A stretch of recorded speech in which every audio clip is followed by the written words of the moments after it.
Hi y'all, this is Nina and you're watching Southern Digest. This is part 6 in the FDA Advisory Committee meeting testimony series. This speaker is a consumer advocate. She does not mince words and she says what a lot of people are already thinking.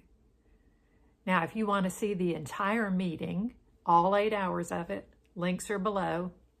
But there's also timestamps so that you can see this particular testimony in context. And as always, be of good courage. We are not alone. My name is Kim Witczak with Woody Matters, a drug safety organization started after the death of my husband. I'm also on the board of directors of USA Patient Network and have no conflicts of interest. It seems we are here today to discuss Pfizer's application to redefine the meaning of fully vaccinated from 2 to 3 doses. From the beginning of the pandemic, the goalposts keep changing. It makes you wonder if the current vaccination strategy is working. When looking at the submitted data, it's just over 300 people with only 12 of them over age 65, the highest risk group, sufficient enough to warrant approval for boosters. If the FDA approves this, we will take what we've learned on just 300 people and then give it, no, more like mandate it to hundreds of millions of people. This is beyond preposterous. While I'm no vaccinologist, it would seem logical that dose 3 would have an increase in immune response over 2, 4 doses over 3, 5 over 4, and so on. At what point will enough be enough? At the end of the day, can we really vaccinate our way out? While boosters may be good for business, let's be real. These mRNA vaccines were never designed to stop transmission or eradicate the virus. These vaccines are not the same as those being used to eradicate polio or smallpox. I have to wonder why we chose to go down the vaccine path first versus focusing on treating those with a COVID diagnosis before it was too late or ended up in the hospital or worse yet, dead. And also, we haven't heard any discussion from our national leadership on the role natural immunity plays. Instead, NIH, CDC, FDA, and the White House have told Americans that vaccines are superior to our innate immune systems and beat out any natural acquired immunity. Let's take a step back and look at the bigger picture.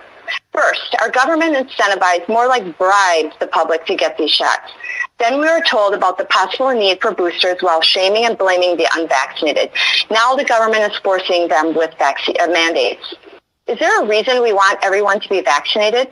Is it so adverse events can't be distinguished between vaccine and the virus? Or is it to help masquerade the waning effectiveness of vaccines and blame the new variants when it may just be the mutating virus escaping leaky vaccines?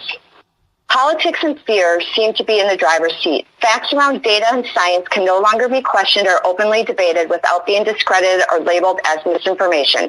Just look at what the professional medical societies are collectively doing, threatening doctors with losing their medical license if they deviate from the official protocol or narrative established by CDC and public officials like Dr. Fauci. People are not able to talk about their negative experiences without being dismissed, harassed, or being called an anti-vaxxer. Just look at what happened to rapper Nicki Minaj this week. People came out and attacked her for telling her family story and voicing an opinion.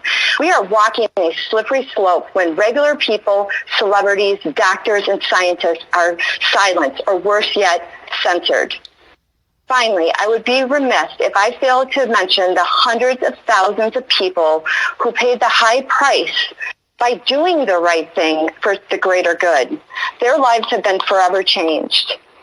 I don't have enough time to begin to touch on the currently reported safety issues impacting tens of thousands, including children and young adults, and all the future safety issues not yet realized.